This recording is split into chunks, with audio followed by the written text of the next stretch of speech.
Hold on, I have to reorganize all my shit Oh, you're all right. again. Honestly, looking at the two things, the way they're bouncing and the way the audio is recording visually inside of Discord, I'm very stoked. I think this is going to work right. Like, I'm finally believing, because, like, things aren't moving unless there's actual audio on two different ends. Well, that's nice. I mean, here, like, it's a jump.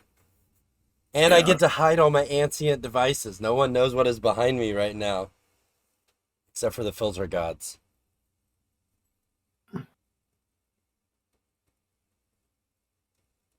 You want me to do that thing? Yeah. What's wrong? Good? Nothing. All right. Yeah. Does it sound okay? Yeah, sounds fine. I'm just hoping my HVAC system doesn't like fire up in the next 4 minutes again. Uh, why did it fire up? What's the. Because it's wintertime. Well, you. Oh, never mind. HVAC. I was thinking, like. Never mind. I was being a goof. I was thinking air conditioning. Well, I mean, that's part of it. That's the AC. But also, air is conditioned into a warmer state. Oh. And actually, the conditioning has to do with removing or adding humidity to the air, I believe, Ah. versus just adjusting the temperature. But that's not my area of expertise. It's not mine either. I have family for that. All right. Well. Now that we have got ourselves all warmed up, I think everything is recording properly. We've got past the jibber jabber. Hello, everybody. Welcome back to Real Talk Vlogs. We're two guys, me and that guy over there, Steve, and, well, Jack and Steve, sit around a couple microphones, stare at some screens, record a podcast about all things automotive, historical, we just like to talk and talk to each other. We like to look at each other while we talk. And I'm still working on a perfect intro for these, so this one kind of, let me know in the comment section below how bad did I bomb it. But Welcome to Thanksgiving. It's Thanksgiving special. The Real Talks Vlogs Thanksgiving special, and it didn't even come up, so it's fine. We'll get there. all right, well, this one, as you might know, is being released early. We're going to try to release this on Thanksgiving. This is like my way right now of forcing myself to have it done by then. So Self-motivation mid-podcast. I like that. it's one of those things that the internet has made me find. How'd your pies turn out? I made two different types, but one is done. One I'm kind of questioning the liquidity, like the full doneness of. It's like a financial asset. He's questioning the liquidity of it. A little bit. So I made one with whipping cream and one with evaporated milk. Same recipe, same pumpkin, same two pie pan specials. Okay. Same. They are the same. No, the batches were different. Yeah, I know about the whipped cream though, bud. One's heavy cream, one's evaporated milk. Okay. So I'm kind of curious. Their consistency and visual, even in color, they're different. Well, I mean, they would be. They have different ingredients in them. One. Okay, it's a pretty substantial ingredient when you're coming to bacon. Okay, fair enough. Like evaporated milk. Is it condensed milk or just evaporated milk? Because a lot of times condensed milk has sweeteners and stuff added. Correct. No, this is just evaporated milk. Fun fact for you, you can actually drink evaporated milk if you, no, it's one of the two you can drink, like, straight out. The other one you gotta, like, dilute something. I don't remember. I know it's doable. It ain't gonna kill you. Look, man, if you're going to spread the facts in the Real Talk vlog that we have all the listeners for, you better have the facts that you're trying to spread. Hey, guys, here's some stuff you might be able to do. You can! It's something here. I'm leading them down the path of what they could Google to find out which way is the accurate way. Lead our followers to their own educated research. I like it. Yeah, don't take somebody. The point here is don't take my word for it. All right. Then what are you listening for, bud?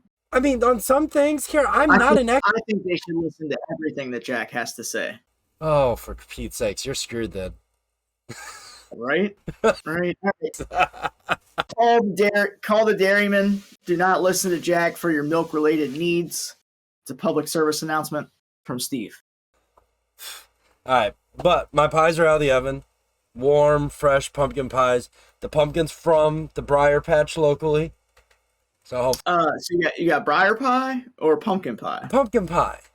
All right. Fun fact for you, most pies that are sold at grocery stores are not pumpkin at all. They're squash. Butternut squash. I mean, yeah. Yeah. Look on the ingredients. Let's check it. He is correct. I can verify this information. You second it? Yeah. So how's your week been, dude? Yeah. My week's been all right. I've had a not as productive week as I'd like to have. I was yanked off a project at work and told that I need to jump on this other project on Friday before last Friday. What? I space jammed. Stand up, show the people the newest shirt. Let's see this thing. I have not. Yo, is that a sweatshirt? No, this is a long sleeve tee. I like it. It looks good on a shirt, but we need to put a wheel in there. Like, I don't like. No, I know. I was thinking about trying to do some Avises, but I haven't gotten there yet. But I want to make sure that the rest of it would print okay. And then like also the plain wheel, it's got some vintage vibes to it. It's like that 80s jam. Dude, I love it. I love it. Thanks. Appreciate that. We're you can get these now. If I update, the nice thing about the way we do inventory is like if I can do a little tweak to a design and it's effective now, not in the next batch or whatever. How long did it take you to get that after you ordered it? Because I know a lot of people right now are having consumerish, like 7 to 10 days is what the time was. Now I will say I ordered the hoodies tend to take a little longer, and I think that's just time of year. I think they're printing more hoodies from the warehouse now than they are t-shirts. Okay.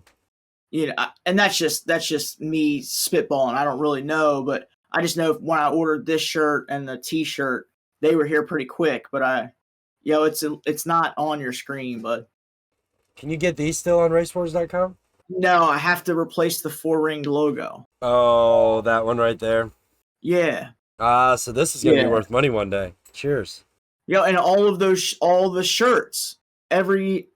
shirts from the last couple of years has that same 2 cars launching in the back, and like my logo is put into that. I didn't get sent that's one of the logos that I did not design myself. Oh, who did that one? FYI. I didn't know that. What's that? I didn't know. I thought you designed them all. My bad. No, not the one that's on the mug. I didn't. There was a fella on the interwebs that put some stuff on Facebook. He had done he did a shirt of a Lancia, like a clip art Lancia Integrale that I got for Roddy, right? Yeah. And it came in and it was like super nice. So I like messaged him. I was like, "Hey, did you do this design? Can you do something for me?" And we worked something out. So I'll probably reach back out to him to have him incorporate the new this into that, because that took time. I mean, I don't know how much time, but some. Yeah, I think this is legit. I want to know how, honestly, I would like to just pick his brain a little bit. Like, what software did he use to do this? Because, like, I'm not downing people, but this is a skill that you can learn, that people can learn. And this is where this shirt, for those that are listening in Spotify land, the shirt that I'm wearing has a logo on it that I designed. And when you really get down into the nitty gritty, there's not a whole lot to it. And the mug that Jack is holding up has a very intricate design on it. And they were both done by people with a mouse and a laptop and a computer, or, whatever, digitally. Yeah, so like the Now, mug here has B5, two B5 S4s in it, almost, and then there's a tree and some asphalt. But there's details to these cars. It's like, yeah, that's definitely a B5. Right. And so I have the ability to kind of put some stuff together, but a lot of that came from a need where at one time I could not pay somebody to do a design for me. Like, and so like I built up a skill set from a thin wallet, you know, and some free software. And I kind of still use it to get ideas down. And a lot of times if it's getting to a point where I don't know how to move forward with the design, there's programs like Fiverr, you brought it up. If you go to Fiverr and you're like, hey, I need a design, here's my idea, and you're going to get a lot better price if they're like, yo, I can work from that, versus them doing 15 revisions of your idea from your head, so all in an effort to save some money over time. Hey, whatever works, right? Whatever. But back to the answer about the week. I've got a project that I'm working on that'll be due for my day job, third week of January, right? Okay. And it's pretty substantial. Now, between now and the third week of January, we have vacation for Thanksgiving. Oh, and ow. Whatever holiday related stuff. Okay. Sorry, I'm hurting. Yeah, I get it. Oh. Yeah, we'll talk about your week in a second. All right. You can talk about how much pain you're in. But right now I'm in pain because all of the promises that were made to me last Friday about the information I would have to get done the things I need to get done has not been delivered. And the folks that were going to meet with me did not meet with me. And then people went on vacation. And then other people are coming back from vacation. They're supposed to be all this shit done. Right. And I'm just in the middle. I was just thinking that. It's like, you sound like you're in the middle. I'm like the data entry guy. And they were, so the folks that need the thing sent me some information. And I was like, okay, here's what I can do with that. And like worked it out real fast because they're acting like they're under a huge time crunch. And I don't think they understand that the work that I've already done is the easy part. And the work that I still have to do that I don't have the information for is the hard part. And my week's over, and we're an employee-owned company. When they fuck up and I know about it, it bothers me. As an employee-owned company, though, can like people write each other up? I mean, not necessarily write each other up, but I have picked up the phone and called up the chain and been pissed. I mean, this is $100 million fuck up. That's a big fuck up. It's not necessarily a fuck up. It's $100 million. There's $100 million on the line related to we're trying to justify $100 million change. I mean, COVID caused problems, dude. And when we're operating at the scale we're working at, we're talking about a $500 million project, maybe. And you're told, hey, there's details I can't talk about, but when you're not given all the information you need, and then you have to go under contract with that, and then it comes out that you weren't given all the information. Well, you are entitled to some compensation, So essentially, we at the company I work for are calling in the I can't think of one of those like ambulance chase lawyer ads right now, but we're essentially we are the what's the asbestos ads? If you've been exposed to asbestos, you and your family might be entitled. Yeah, we're entitled. All right. So essentially I'm just trying to help gather the data to explain why we're entitled, and it's a bit stressful, and I always try to make sure I have done the things that I've said I'm going to do. And sometimes that doesn't happen. And I issue an apology and explain what happened. But there's been a strong lack of communication, and it's extremely frustrating. So I'm done venting about that. But it's Thanksgiving week, so it was only 3 days of that and not 5. Right? other than that, this upcoming weekend, I am volunteering my time in my van as a shuttle service at a friend's wedding, and so that should be a good time. It's a really fun family.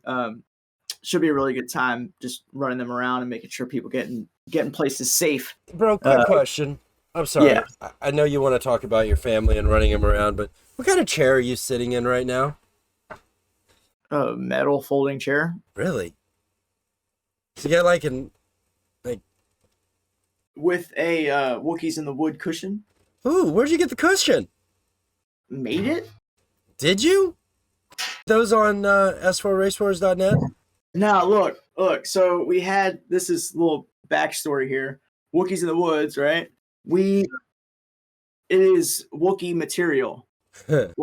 like I mean, I've been sitting on it for months now, but so the curtains we have in the van are this dog print with hearts for Raven the dog, Right. material on one side, and then the Wookiees material on the other. So when we're like traveling the road and shit, we just have the Wookiee material on the inside and the We Love Dogs print on the outside.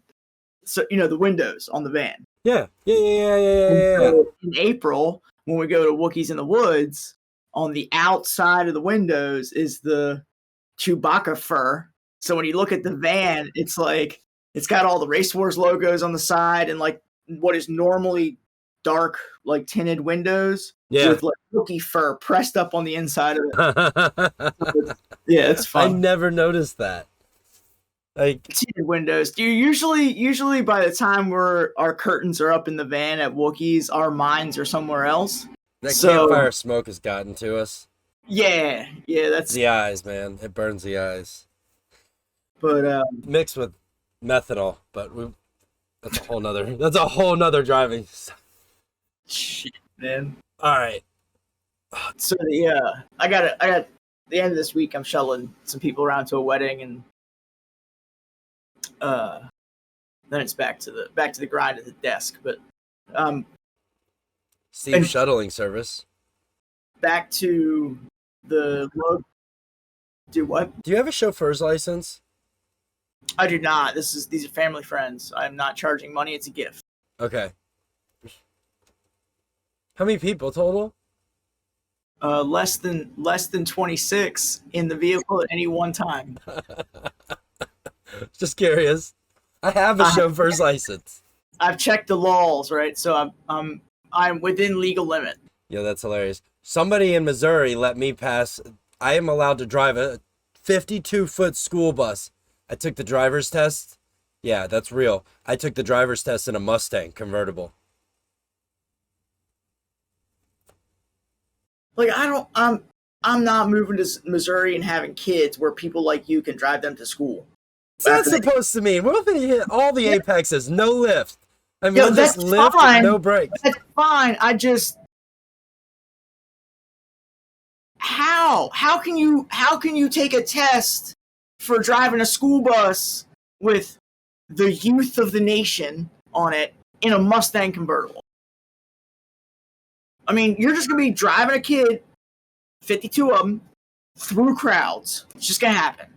Us lawmakers? I mean, the same people made the laws that said that you can buy a bike with a jet engine strapped to it on just cuz. Do you know you can in Virginia and this is up until recently, you could a moped was not limited by displacement. But what classified as a moped? I thought it was like cylinders. Can you pedal it? I thought there are bicycles that. Yeah, that's a moped. A moped is a motorized pedaled bicycle. A moped. Okay. Right. That's deep history with Steve, man. So like, in certain places, the laws still don't say what your displacement has to be. And you don't need a license to ride a moped. Can you pedal your leader bike? Sure.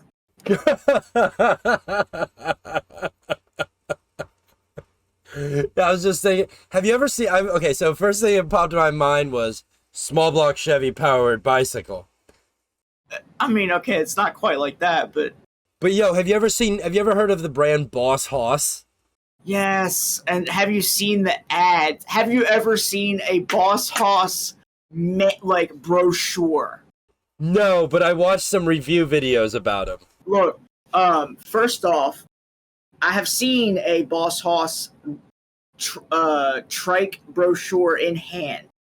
Okay, and if anybody says that Boss Hoss is not LGBT friendly, they have not seen the Boss Hoss brochure.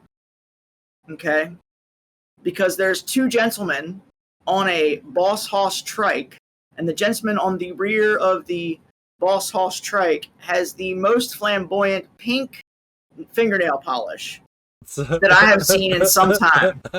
And like anybody that just you're glancing at it, you're like, yo, there's two dudes chesting out a high horsepower motor scooter. And then you're like, those dudes are buddies. Which, you know, that's totally cool, but you don't expect it in like, this is my American V8 powered motor scooter. You know, like that's not the culture that you expect the friends, you know. And so it was good, but I respect them. Man, Boss Hoss is cool. No, I like it. We're gonna try this. No, dude. They got one. It makes like 670 something horsepower out of a. Essentially, the motorcycle's frame is partially comprised of the engine block, like old tractors.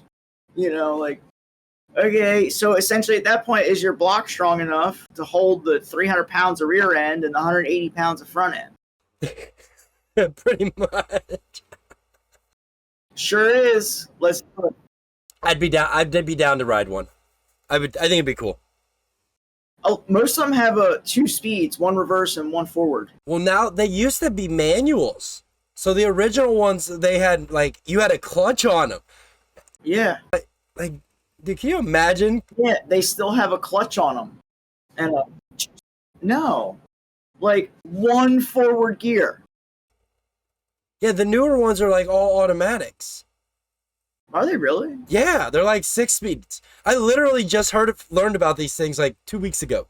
Yeah, they've been around for like 35 years. Yeah, I was this years old when I found out. Okay, all right, fair. All right, don't knock it. Some days I didn't get here, man. I'm late to the internet, I guess. It's all right. All right. Your week, man. Man, my week's been good. Had highs and lows. We start from the most recent. My back hurts as I was walking down the outer road after sneezing. I feel like I twisted a muscle. I kind of have this like old age thought going in the back of my mind, but that's here nor there. But I blew a tire today in the most weirdest freaking way. Like, I can pop a picture up here of it, but Steve, I sent you a picture, right? Nope. Oh, bro, hold on. Hold on. Let me send you a picture real quick.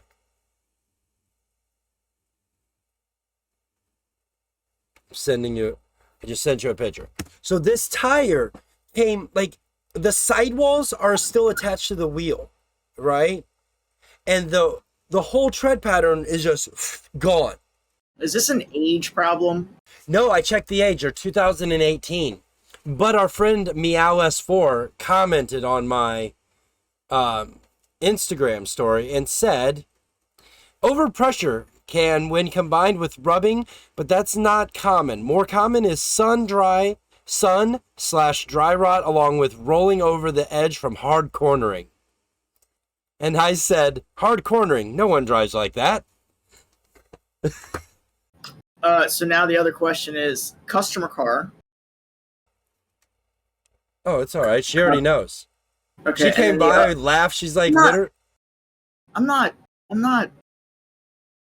Is there damage to the car? Oh, no, there's zero damage to the car. Like, it was one of those, I wasn't going at speed. I was entering the highway, so I guess I was going at speed. I had just came onto the highway, and it felt like, you ever hit like those little concrete breaks in the road every once in a while? like where it's like a crack in the road and it feels like a divot. Yeah. Okay, so it felt like I was, Rumble strip. It feel like a rumble strip. yeah, it felt like a rumble strip without the vrrr on it. And I was like, that's really weird. I think the axle might have just came loose because I had pulled the axle out like 3 weeks ago to fix some reverse wiring. Things. Okay. Yeah, I had to do that thing with my fingers. You ever seen that TikTok? Where did you learn to do that thing with your fingers? Yeah. Insert. I haven't seen the TikTok, but I know what you mean. We'll just insert the audio overlay right here of it and see what happens. Anyway, so yeah, no, it felt like a rumble strip at first, and I was like, ooh, that's weird. So I started getting on the brakes slowly and just letting it speed down. I only got to maybe 60 or 70 miles an hour, and then it was like, I hit like maybe, I think it was 20 miles an hour. I knew something was wrong, and I was starting to get off anyways. Then I lost power, what I felt was like lost power steering, and I stopped. Like I thought I had a flat this whole time, like a complete flat tire. Well, you did. Yeah, well, that's what it was like. Like I was like, oh, I just have a flat tire. Okay, let's get the fuck off the road, you know? Right. There's 6 lanes of traffic at this exact point, and I'm in the middle. So it was like a situational awareness. What do? You got to control the car in that moment and get it off the road the safest possible, you know? You know, there's so many idiots that cause so many extra problems because they're like, oh, God, I'm having a problem. I'm going to stop right here. Right. No. So, like, at this particular part of the road, it goes like 6 lanes into a weird 4 real quick, and then it V's off. So it goes like 70-40, right? And then there's a big, right in the middle of it is where I was parked. You guys can actually see this in my Instagram story. For those of you who don't know, go to Rowdy Audi on Instagram and follow me. Follow Steve at S4 Race Wars. Moving on.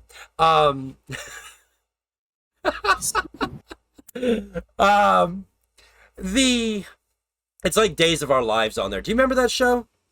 Did your mom watch soap operas? I don't think so. Ask your mom next time you see her. I bet you she remembers Days of Our Lives. Ask Heidi. I remember the name of Days of Our Lives. It was on TV for like 50 years, but I don't think my mother watched it. Do you know? No?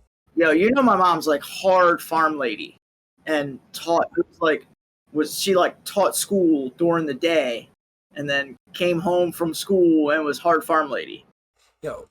I don't know when there would have been time for Days of Our Lives. Ask her how many quarts of butter she thinks she's churned over the years. It's probably not many, to be honest. Really? I'm just thinking farm hard lady, you know, lots of goat milk, churning butter. I mean, people churning butter is hard ass work. Okay. And so like farming has evolved by eliminating the hardest, most time intensive things as quickly as possible. So okay, that makes sense. Yield more crop. Yeah, essentially. Side note, I have churned butter one time in 4th grade. We had 8 kids in a Catholic grade school. Yeah, it took a while, didn't it? Yeah, it took forever. And you had 8 people. Yeah, we did it actually like around Thanksgiving time, ironically. Mm-hmm. Yeah, that's when everybody wants to churn butter that's never churned butter before. Oh, it's one of them. Anyway. At any rate, I didn't die. I had a blowout. Basically, nothing, no damage to the car. Everything's good, but my back hurts. I don't know. I sneezed on the way home and like felt like I threw it out. That's right. Drifty boy shit all through the weekend. Throw wrenches hard, no problem. 1 sneeze, crippled for a week. Oh, blame it on COVID. Bro. All right. So look,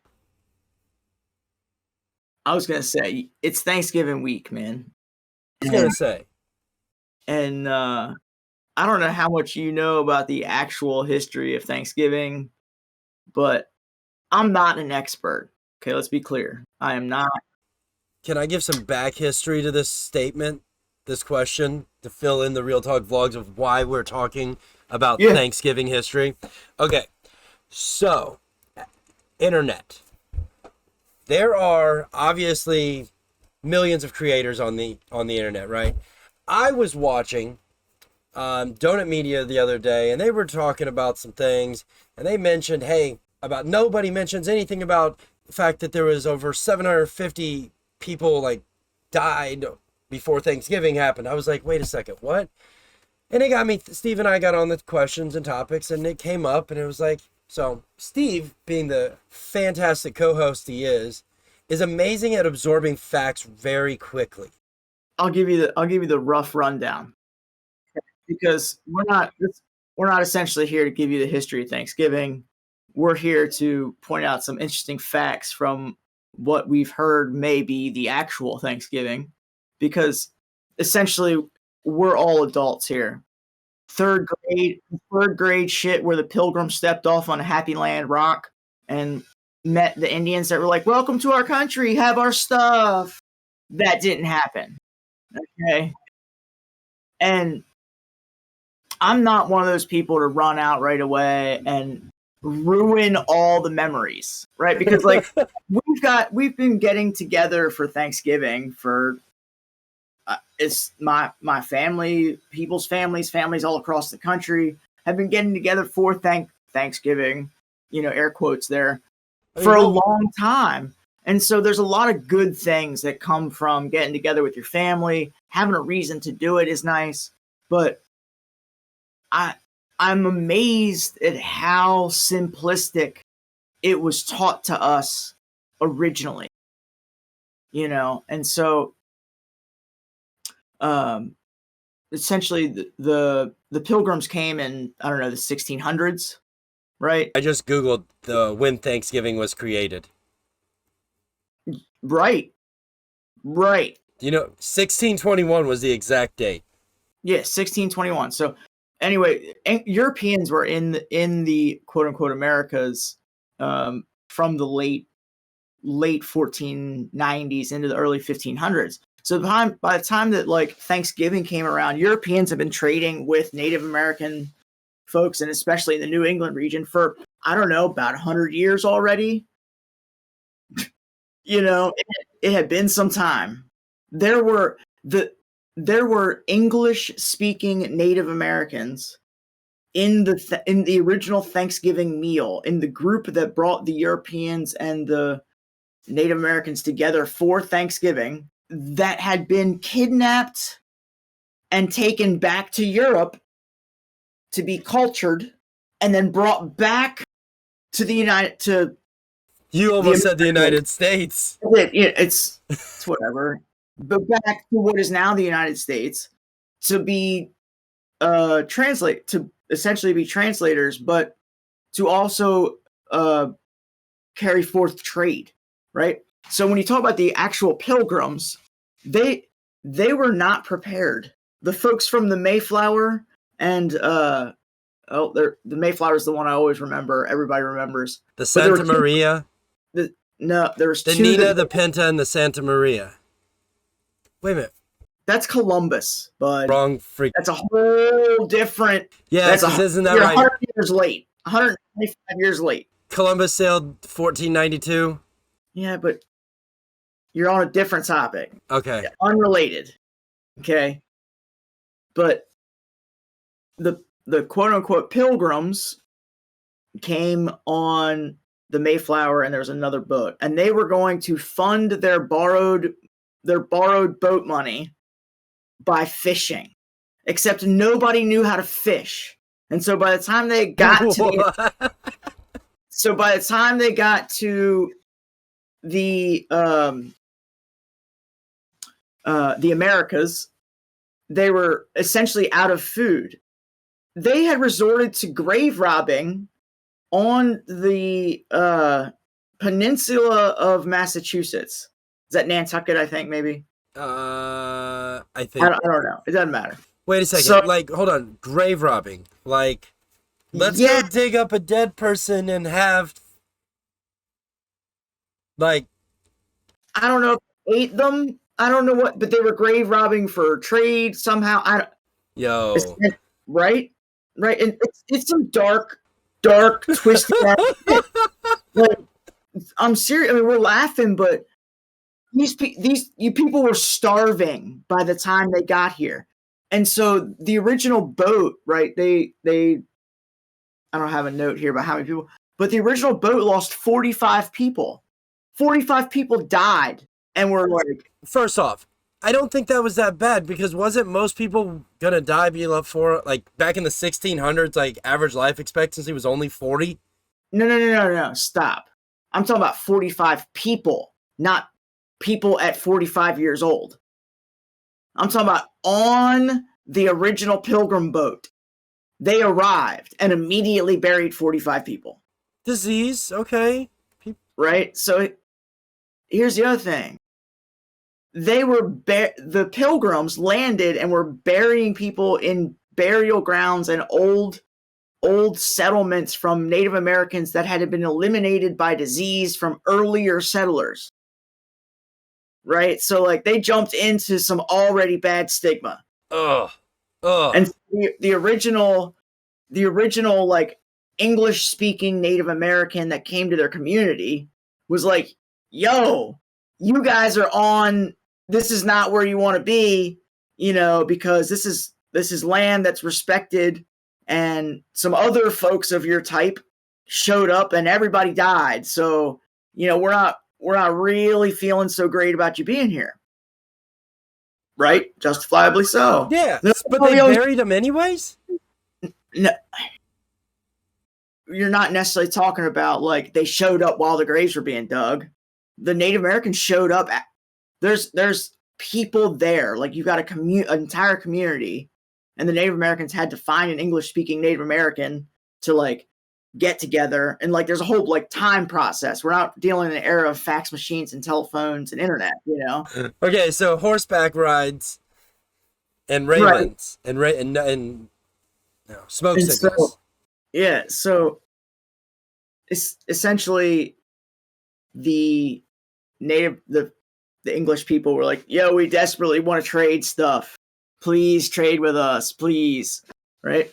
And so a Native American person agreed to stay with the Pilgrims. Now I'm gonna back up for a second. Pilgrims, we call them Pilgrims now. They were essentially Puritans or religious zealots, right? Wait, religious zealots. I gotta Google that. So, hey, you don't believe in the religion I believe in? Fine, bye, you're dead. I'm gonna eliminate your ass. Oh, like the King James Bible theory, basically, that we were talking about earlier. Yeah, I got a whole concept that thing was wrote during a time frame when people, you don't believe with the king, off with your head. Yeah, 100%, man. Meanwhile, I did grow up in Catholic grade school for the internet, just so you know. We'll go down that rabbit hole another day. But moving on. Sorry. So, when the quote-unquote Pilgrims were trying to leave England, right? They were leaving on borrowed money. They left. These are folks that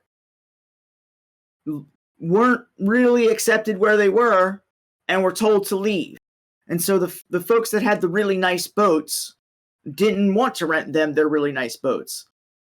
The two boats that they got took about twice the amount of time to cross the Atlantic because they weren't designed for that.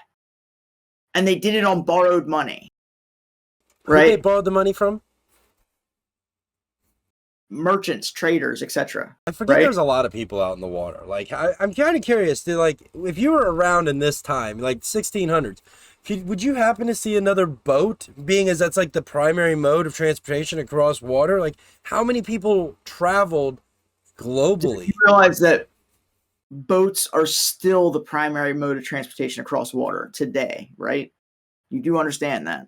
I mean, it makes sense, but you would think a lot of it goes across, barges, shipping, yeah, okay. But how much stuff goes on an airplane? Less than you think. And it's unrelated to Thanksgiving. Huh. I don't think they were airdropping food supplies to the Pilgrims, bud. Well, no, fool. I know that. Oh. I understand they weren't airdropping. Whatever. So anyway, back to the Squanto story. All right. This Native American fella came to live with the religious zealots that had been relocated on borrowed money to a country far, far away because nobody in their own country wanted them there. Okay. That's it. That's not what's taught to us, but when you read the details, that's what happened. So here, guys, check it out. I want you out of my country. You're gonna have to figure out how to get out. I don't care how you get out. So you're gonna. Okay, well, guys, we're gonna have to borrow also money. leave. We're gonna go ahead and take your money and your belongings. You need to leave. You want a boat? We got this raft. Yeah, like what the? Yeah, dude. So, by the time they got to the Americas, these were some desperate ass people and willing to do essentially anything that they needed to do to get their survival. And they fell into the footsteps of people that had already been there, had already set a bad mood, right? And essentially, Question gets you every time.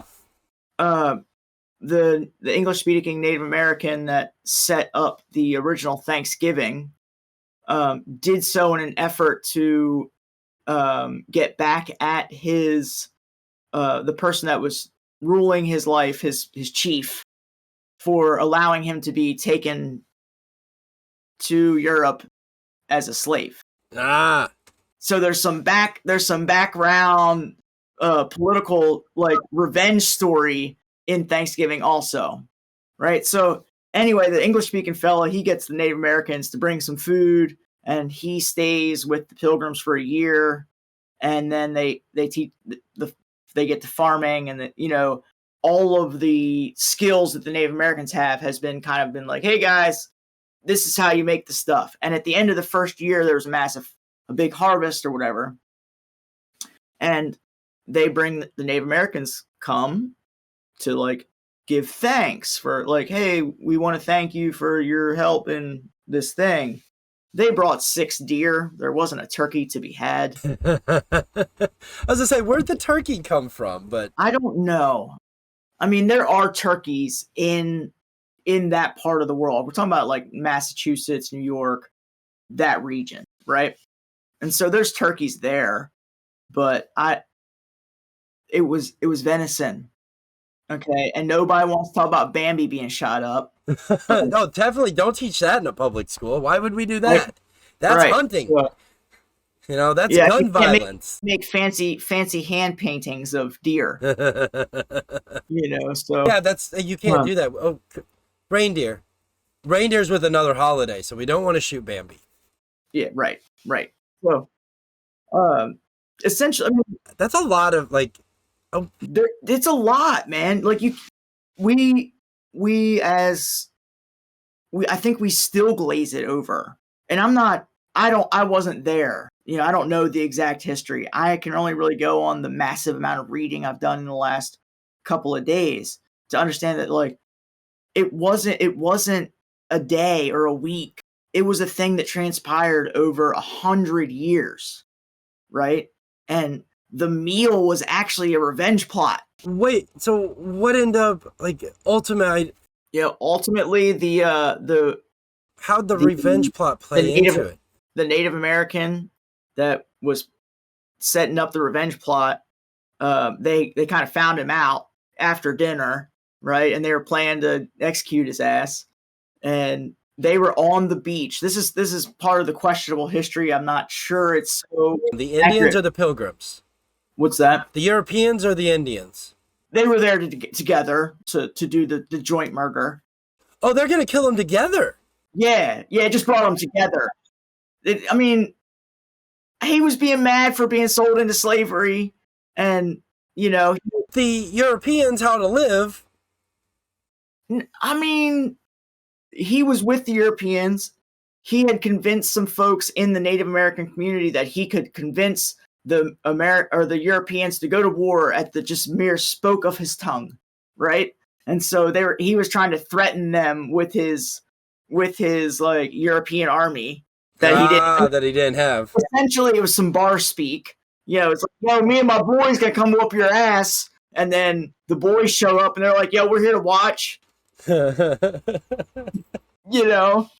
And so they're like on the beach. This is all hearsay story stuff, but they're essentially on the beach ready to murder Squanto's ass for setting up this like war plot.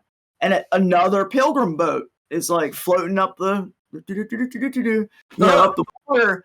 And so the Europeans are like, yo, time out. We got to go check on these homeboys, right? See what's up with them. And the Native Americans that were there to kill their dude were like, yo, we're tired of waiting. We're out, right? And so they left, and that was it. And so everybody remembers the dinner, right? But after that, like we're talking about the dinner ended because another boat was coming. You know, they were like, oh shit, there's another boat. A year later, that's just coincidentally showed up. And so, well, yeah, essentially, because a lot of the boats, they left at the end of the winter, right, in England. Okay, well, the end of the winter in England is later in the year than the end of the winter here because of its, where it is. Okay, geographic, globally. Yeah. And so a lot of these pilgrims were leaving on borrowed money, right? And so they were leaving on ships that weren't designed to cross the Atlantic. So they were crossing on ships that were taking, it wasn't a 3-month journey, it was a 6-month journey, and they were leaving in April. Well, shit, they're getting there in October. I couldn't imagine being on a boat that long. Well, they weren't supposed to be on a boat that long. They're supposed to be on an actual ocean-going boat for, 3/5 the time. Is it what makes a boat? What's the difference between a boat? Is it size? I guess it's size. I think it's more sail design. Talking about say it ain't engine being able to size. sail in headwind or crosswind. Like a merchant boat is designed to carry a lot of stuff. It's not designed to get there quickly. So a lot of these borrowed money boats were like run down old used merchant boats. Interesting. They weren't the sports cars or passenger buses. It was an old oil tanker. Could you imagine doing that? I can because I spent a lot of time on boats, but I'm not trying to. That there's other things that think about some of the wars that we fought, like getting around the world, that many troops. I have a friend from my past as a submariner. Okay. There are still people spending long periods of time on boats, and it is still unpleasant. So, just put that out there for all the people that don't understand the amount of effort that goes into our world security. It's there's a lot of people making mad sacrifices and shit. It's real. Now, I'm not expecting to come from that conversation from spending time on a boat during Thanksgiving, but it's real. Yeah. Shout out to all our heroes out there, all our armed forces, who does keep us safe, even though sometimes the people that tell them what to do are assholes. Strong facts, my friend. Strong facts.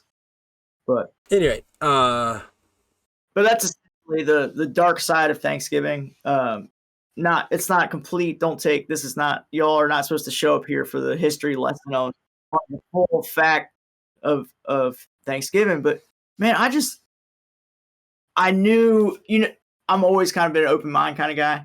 And so even coming out of 3rd grade class, being like, yo, was it really that simple? Was it really that happy-go-lucky? And then I never really dug into what Thanksgiving was deeply. Okay. And I'm not saying that we should go on a culture war against Thanksgiving. It's not what I'm saying. But we got to educate people better. We have to educate people better. And I'm not even saying that we give kids the gory details. And we can't keep spinning. Give facts, give history the way it happened. And let's learn from that versus giving the pretty side of it. I agree with you. I agree with you 100% there. Colton, that's one of those things like with Colton, our kids ask why, right? As parents, all the time. Yeah, kids ask why. Why is this that? Why is that that? Instead of don't ask me why, just go play or do something like. find out sometimes. Like some things here, being educated is half the battle. It really is. And there's too many things that we are told in life, both as children and now as adults, that we are just supposed to accept it. Here's how it is. Don't take things at face value. Like, do your own research. Always look into the facts. You know, even if this guy agrees with this guy right here, I'm pointing to two different screens, Steve being one and me being the one who's talking. You know, always do your own research. Yeah, I can tell you, there are folks out there that will thoroughly convince you with false information, just because they're salespeople or they claim to be the expert in something that they're not, and you are also not the expert. You know what I mean? There's people will play shit up so frequently, and there are good people in the world. Do not misunderstand what I'm saying, but listen to more than one source. Listen to more than one source. Look shit up. 100%. Thanksgiving, I am glad to be still getting together with family and friends on Thanksgiving. You know, I am kind of more bummed out for the why, but it's knowing now that it's all because of some people that got kicked out of their hometown. It was like, yo, I can't stay here no more. And then no one, like, bro, it happens.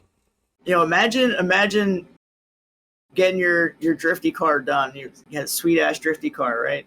And you take it through town, and you're like, you can't have your drifty car here. We're taking your drifty car. You gotta leave. And now you gotta like borrow somebody else's drifty car that they've wrecked 6 times and drive it across the country. A drift car. Drive a drift car across the country. Good luck surviving.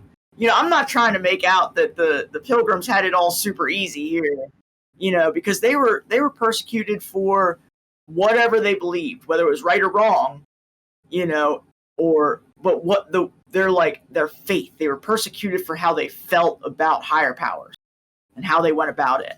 Yeah, because weren't they kicked out for like being Catholic or just religious beliefs that didn't align with the church? I don't remember the specifics, but essentially every time a ruling party changed hands in Europe in that era, a lot of times a new religion came with it. So, you know, I'm not exactly sure who the king was at that time and what the religion was that they weren't allowed to have, but you know that.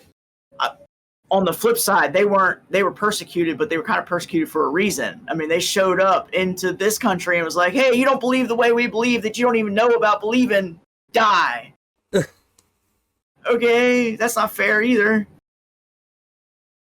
You know, we always got to get along. That's the tale of Thanksgiving right there, is we got to get along and share food and stuff. That we do. Break bread. All right. So Steve and I kind of came up with 5 things that we're thankful for. Our top 5 list. You know, we each have a top 5 list. Yes, car guy edition. We have not disclosed our lists to one another because that's not how we roll here at Real Talk Vlogs. No, we actually. You go ahead. You start. You go ahead and do one, and I'll drop one. We'll kind of give the who's, huts, where's, and whys, and hows, and all that of our thankful things. All right, I'm gonna give the most sentimental shout out one right now. I am thankful that I have a wife that supports me for building, failing, and building again. Because I have tried so many different ways of doing things. And yeah, she's definitely an enabler in my corner, even though I give her trouble all the time. So yeah, I'm gonna follow that up with one that I had close on my list that was friends and family, which I know is like the most quintessential Thanksgiving thing. It's friends, but it's the same thing, man. Like, I have a wonderful life. And a lot of it comes from the sole fact of the folks that I'm able to interact with and spend my free time with. Yeah, I have my work time, but I'm also fortunate enough to have friends at my workplace, folks that I can confide in and like spend a lot of my day with. And I also have a wonderful girlfriend that supports all my bad habits and does super awesome, cool car shit with me. So I don't necessarily know if she definitely doesn't support my habits, and I'm kind of glad she's not a car girl, because it would be even worse. Like, dude, real. You want to talk about real talk for a second, right? I am so excited that Heidi is a car girl, right? Like I love it, but at the same time, I'm glad that we work as hard as we do to do the things that we do, because this shit's expensive, and two people with these problems is expensive, man. And so I'm glad that we are here to tell each other yes at times, but to also be like, nah, I know what that actually costs. yeah, there's no fluff in the veil. Oh, that only costs $25. Right, My right. ass. 20. Yeah. Add 2 zeros. No, when we were so like a prime example is the car trailer, right? It's a prime example. It's not. I'm not saying that they exist, but I have a feeling that there are wives that a husband would come home with a trailer, and they would be like, "Why'd you buy the trailer? We don't need that trailer," right? Oh, I'm sure. I'll be like, "Oh, honey, it was only $8,000. Oh, that was $8,000. Okay, add a 1 first off to the beginning of that. You know, that shit's not getting by Heidi.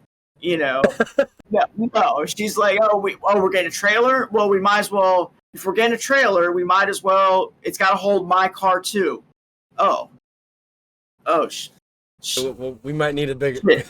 All right, but yeah, I am truly, honestly thankful for that support network as well. So, props to that one. Yeah, I mean, and here that to go with the wife and the girlfriends, the friends, the family. In my opinion, there's also, you know, the basic things that everyone's always thankful for, like the roof over your ceiling. Shit.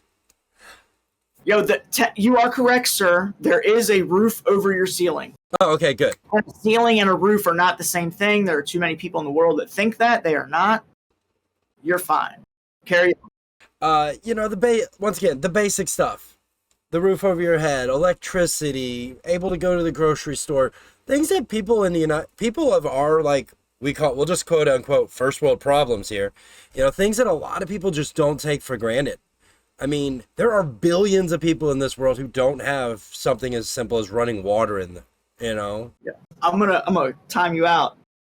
In my Thanksgiving research, you realize how many problems rolled up from people not being able to get rid of their shit. So my number 2 I am thankful for plumbing. Nice. I am thankful for plumbing.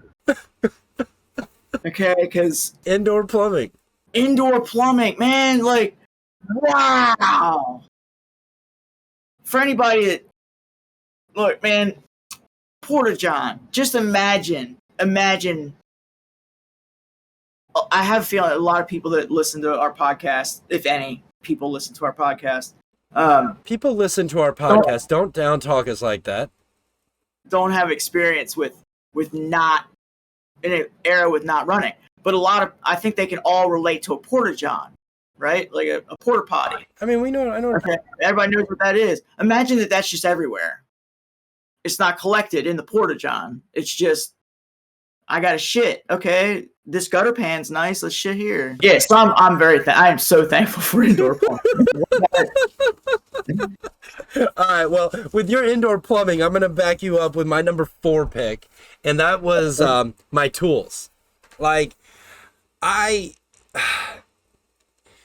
a fixer. Like, I like to take things apart, and there is a lot of smart mother effers out there in the world that have designed tools of all different qualities and grades. And the things that the engineers have kind of like designed that they have to make another tool to figure out, props off to each and every one of you guys. I am thankful for my tools and the engineering that goes into making my tools.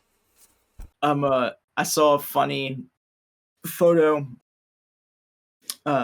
the other day talking about tools, and it was a guy had, the first one was like a super organized, like wall, like pinboard wall of tools like you have in a garage where you got a 10mm wrench, 14mm wrench, you know what I'm saying? Yeah, that don't work. Like he had like all the wrenches from like an 1/8 up to 8 inches or whatever, you know what I'm saying? What? And then it was like a redneck in Virginia, and it was a guy's hand with like an adjustable wrench.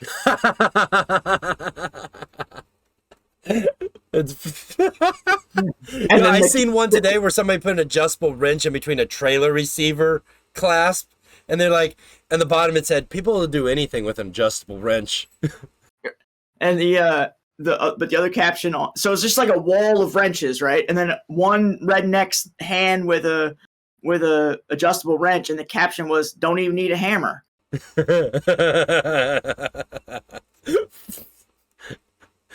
Oh, that's so good. That's so good. Okay, so with that one, was that yours? I'm sorry. No, you hit up the tools, man. So I'm gonna slide over something that is also very specifically car related and turbochargers. Okay, we need to take a moment of silence for turbochargers. Them boys have held strong for a long time. You know, they came back from let's say way back in the airplane eras, and they have pushed all the diesel trucks down the road and delivered all of our goods that I'm also thankful for. Oh, dude, not to mention they powered freaking boats across the ocean to get us our Chinese goods. So we're just going to go give one solid moment of silence for turbochargers. All right, Jack, you can give your next pick. All right, well, I'm going to go with German engineers, specifically German engineers. Okay. Specifically Germans.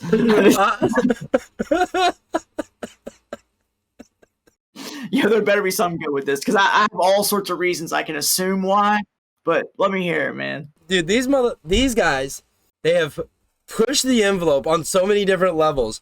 I hate them every time, but everything they do has a specific reason, and it keeps getting better and better. You know, the shit they shit out. German. Little known fact: who designed the atomic bomb? German engineers. Okay. All right. They were still there. They were there. Yeah. All right. Who's Tony Stark's dad? A German engineer. All right. Also, Doc Brown from Back to the Future is German. Stop. Time out, man. Doc Brown. Brown was a translated name from Braun. And in Back to the Future, like background stuff, Doc Brown is a von Braun child. Once again, another German engineer. And the German engineer you're talking about with the designation of the nuclear bomb and the rocketing is Werner von Braun. Werner von Braun. Yeah. Wait, so they're related? Yes. Even better! Gavel down! I am so thankful for German engineers and the shenanigans that they have created and blessed on our back history. And they make fantastic cars. I really do. I love the brand, but y'all are a bunch of dicks. But I'm still thankful because you guys give me a great car to work on all the time. All right, I'm down to 2 left. All right, and so my next to last one is a pretty specific thing also, like plumbing. Modern sticky tires. Oh. Dude. Have you ever experienced a performance compound tire from the 90s? No. Can we buy them? Is there not some new old stock? Not now. No, not now. We perpetually forget about the continued advancement of tire tech. And there is a significant difference between a performance all season tire from today is almost a summer sticky tire from the 90s in terms of grip in the wet. Really? It's amazing, dude. It's amazing how much of the safety improvements that have been carried through the automotive world, you know, obviously airbags and stuff like that don't affect anything else. It trickles down. But like stopping distances. Modern tires improve stopping distances dramatically. And so like I'm just thankful for modern sticky tires and the ability to get a performance level tire for what used to be unobtainium is now the everyday tire. And they're on all the cars. So all you hood rats out there that don't get your maintenance done, get some new damn tires. Hey, don't drive so hard. No hard cornering either. This stuff will blow double sidewalls out. So would it be safe to gander that you're also even thankful for the chemist that went to school and the parents that taught those teachers that taught them so they can make those tires for you? Yeah. All right. I mean, I like big picture shit. It's not just the tire. It didn't get here by itself. Thank all them people. All of them. All of them. I got one that's kind of serious because I've been watching. Do you remember MASH? I mean, yeah. The show. Side note, on the Big Cali road trip from this past year, we stopped at the state park in which MASH was filmed. It was right? filmed in a state park? Did not know that. The other thing is, you can go to the MASH site, but they do not tell you that is a 3.5 mile hike from the road to where you can park your car to the MASH site before you go and visit the MASH site. So if anybody wants to go visit the MASH site, it's out west in a state park out there. Google will tell you where. That's so cool. I didn't know that was a thing. I definitely want to do that. Yeah. Crystal Cove or Crystal Lake, Crystal. I don't remember. I'll be honest. Wait a minute. Crystal Cove, isn't that also the place where Freddy Cougar's from? I might be wrong. I don't know. I don't remember. I told you to go visit the internet to figure it out. Got the internet right here next to me. Real talk vlog moment. Did I envy? I don't think envy is the right word, but I'm going to do that same. I want to drive across country. Dude, yeah. I am glad that we did it this past year because I couldn't afford to do it now. Would you say that's due to inflation or like specifically fuel prices? Gotcha. When I drove out there, our average fuel cost was $2.25, and I paid $4.16 or something for some mid-grade for the Acura yesterday. Yeah. I mean, it's just one of those things. Like 30 whatever % increase in fuel prices makes a big difference when you talk about my fuel budget was $2,000. Well, now it's $3,000. It would have to be another $1,000. Wow. Just for fuel. Wow. Yeah. And I trust that number too, coming from you. I mean, if for those who don't know, Steve has an estimator's background. Check. So I have one more on my list when you're. Well, now we'll come back to gas. Okay, that's fine. We can come back. That's on the list of shit we're not thankful for. Sort of. Not living during the draft. Like, this is a real serious topic. It kind of got on my mind when I was watching MASH, and I was like, another war is eventually inevitable in our society as we sit now, of some sort. But But my guess would be it's going to be a bioweapon war. It's going to be a technology war. It's going to be a war on our own front. Like, somebody's going to come the fuck over here and bang on our doors and say, "Hi, we're going to try to take over your ass." Huh? It'll be a supply chain disruption. Okay. Or the other most uncommon one, there could be another civil war in country. All of it from our history's sakes, civil wars have arose due to a currency shift is one of the most biggest notable things. Like, no, you can't use that dollar. You have to use ours, I mean, it's all I'm getting at is, I'm glad we don't live during a draft. Like, I feel like our time now, maybe, I don't know, man. The war is crazy. And I don't. Are you glad that you don't live during a time when the draft is active? Is that what you're saying? No, I'm happy that they still draft your ass, bud. I know they could draft it. The draft could be enacted any second. I guess I'm maybe being thankful that I didn't live during that time. You're thankful you didn't get drafted. Huh? You're thankful you didn't live during a time in which there was a war active enough to require a draft. Yeah.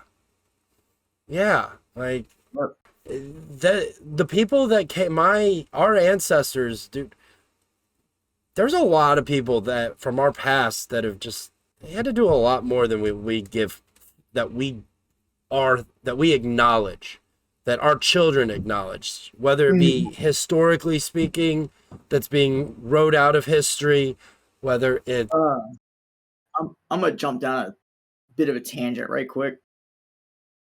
And you're talking about so much had to be done by folks that we don't acknowledge. That goes very hard both directions. There is a lot of things that have gone on in our generation's lives that our parents don't even acknowledge, and they're still alive, and they caused them.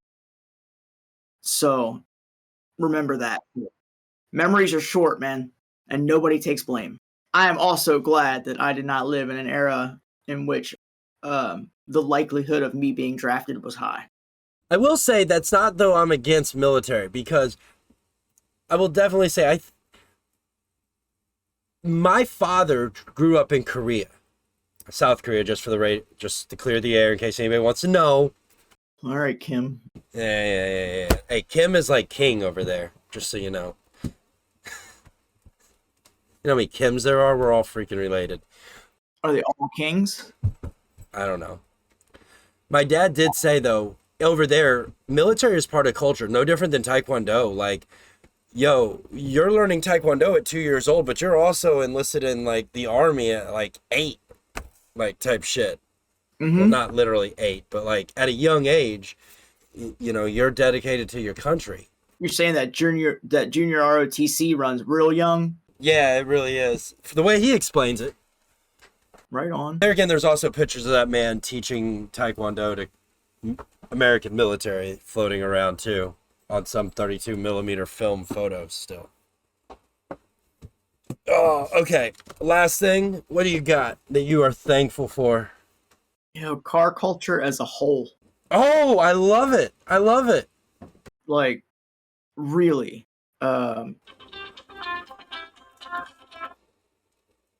It plays a big part in my life, clearly. And there's so many aspects of the car culture that so many underlying touches and tweaks and little bits of the car culture. There are so many good people in the scene still. And I know that car culture gets a bad rap publicly. It's all the bad shit is what's seen publicly. But one realizes that the tires on their car came from racing. Just saying. I mean, there are folks in the car scene that would bend over backwards to help out somebody that might need a little something. Regardless of what it might be, some random part, some help along a trip, you know, like car culture is strong, man. And it does bother me at times that only the negative sides of it are seen publicly. The NRA. Right. So, yeah, I'm just thankful for car culture that we have what we have, man, because it's cool. I appreciate it. It's brought me a lot of good to my life, and so I really am thankful for it. I am too. I really am. Like, yours plays dude, that was perfect. Yours plays into mine. The last thing I wrote on my list was being able to drive a gas car. And I'm going to expand that to just being able to drive, because maybe not Colton's generation, but we are, and my children are probably one of the last generations to know what a gas-powered car is. Gas-powered cars eventually are going to be seen like, oh, you used to ride a horse? That's like, you know, there are still people living today that can say they don't recall cars. You know, it's... You can't live today and not recall a car. No, like before cars were here. They only had never mind, it's fail. Bro, listen. Folks, there are folks alive today that can recall a time in their life where there wasn't a car, but they cannot recall a time where there were not cars. I see what you. They might have lived on the farm in the middle of Nebraska, and all they had was a horse and a buggy. You know what I mean? But and up until the 70s. I mean, shit, dude. My grandmother, right? She remembers no cell phones. Went from. She's not alive, but when she was alive, I think they had one car in the family at any one time, one car. And you're talking about 9 kids. Okay, shit. You got one car, 9 kids. How's that work out? Oh, you use whoever most important hierarchy. I don't think. Yeah, right. Yeah, it's a hierarchy game at that point. So, but just being able to drive, like driving is my happy place. That's what I like to do.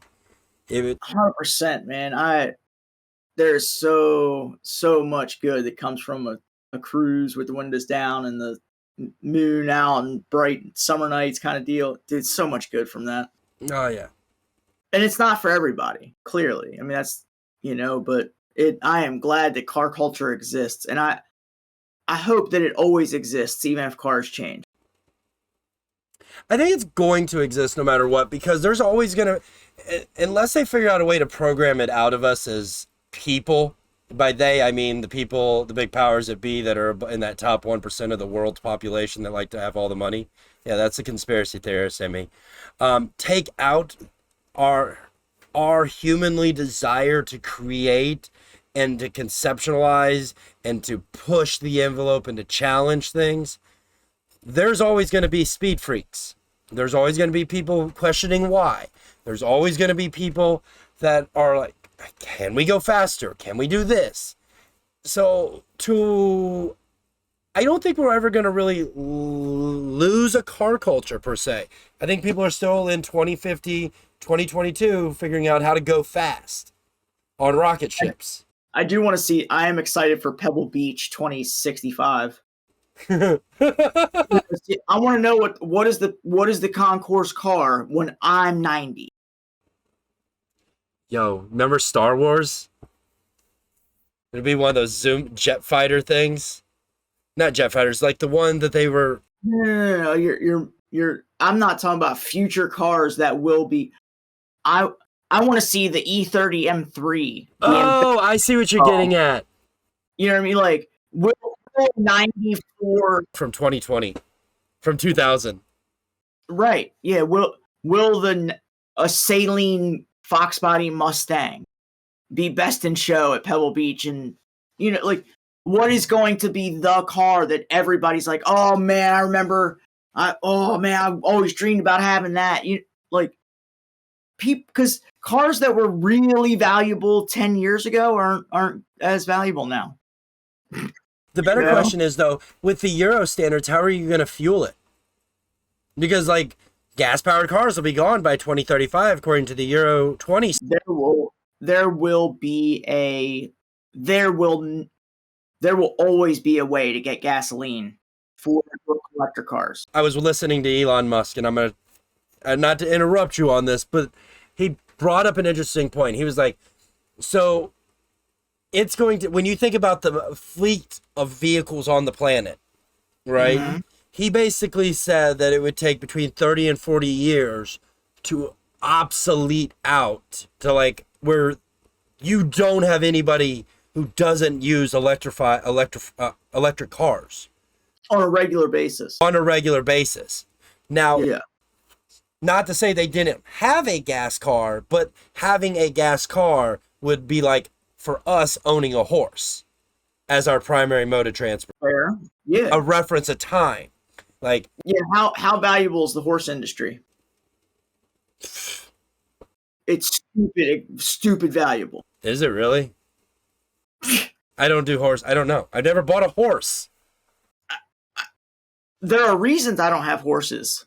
And most of them have to do with how expensive that shit is. Megan has a horse. I know it costs a lot to... Well, she used to have horses. When she was like 12. Okay, her parents had horses. Well, yeah, that's... Of course. Anyway, moving on. There are going to be more people that want to still buy gasoline than people that still want to buy horse feed.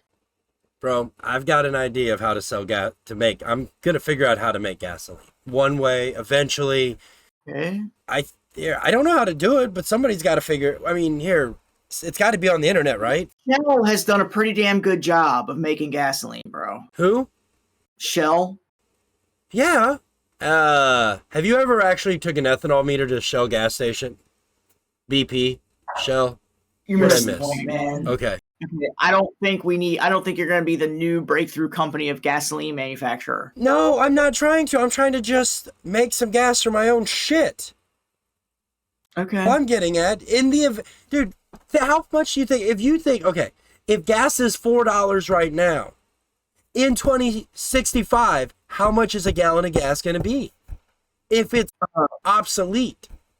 Yo, the value of the gasoline at that point is significantly less important because it's for your toy.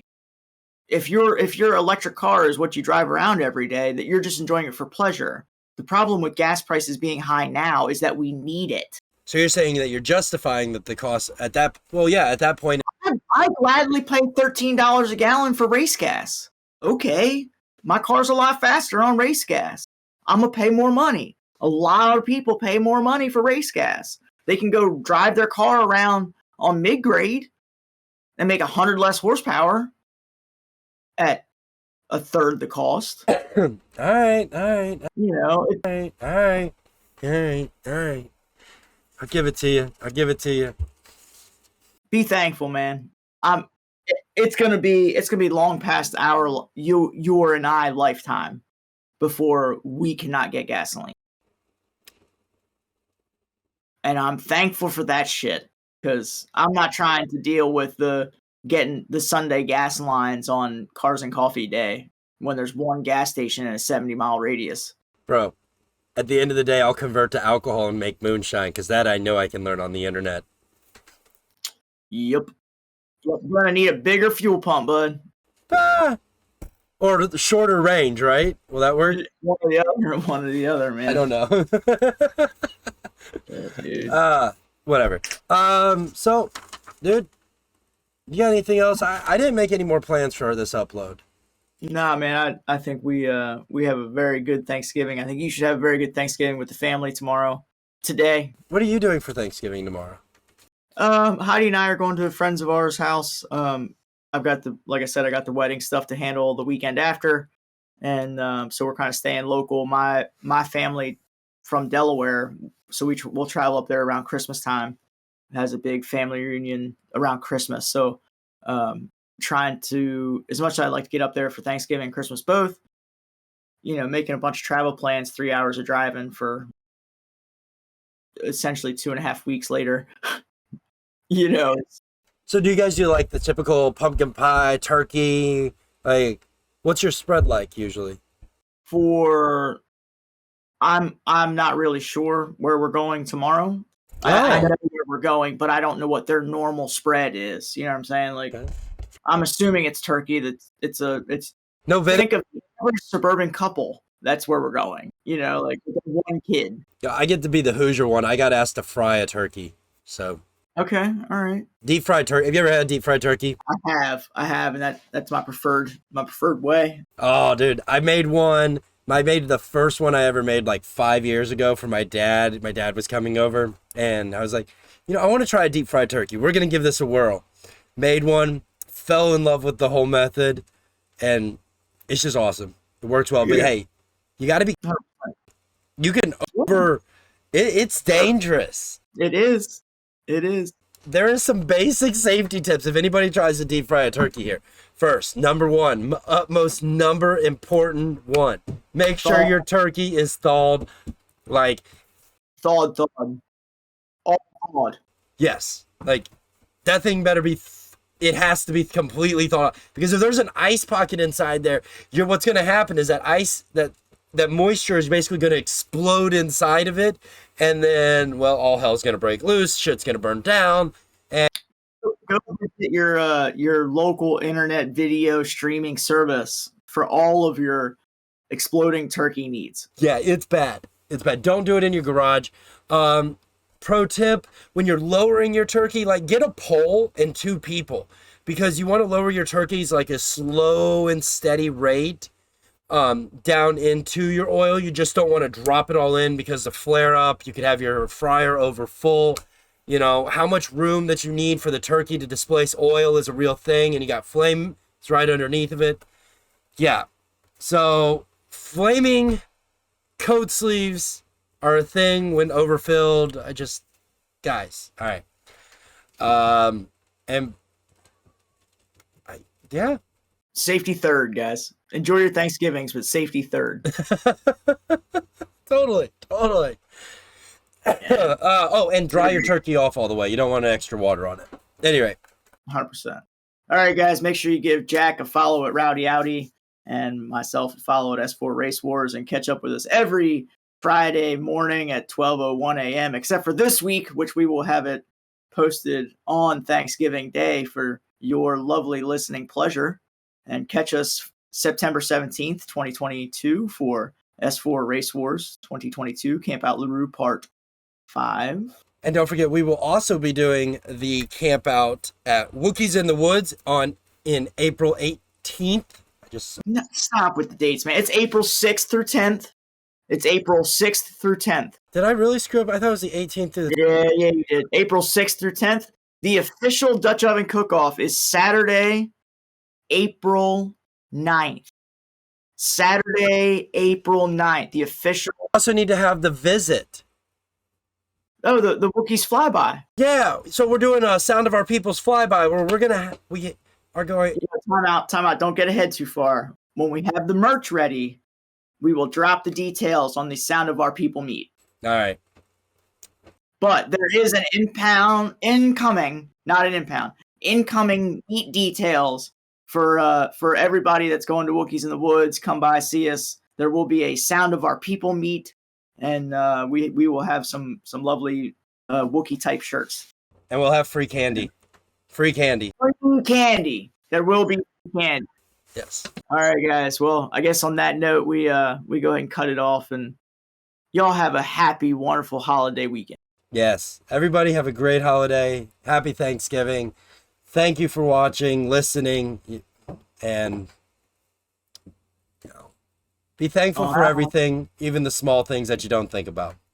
Especially indoor plumbing. Especially indoor plumbing, and for being able to drive gas cars.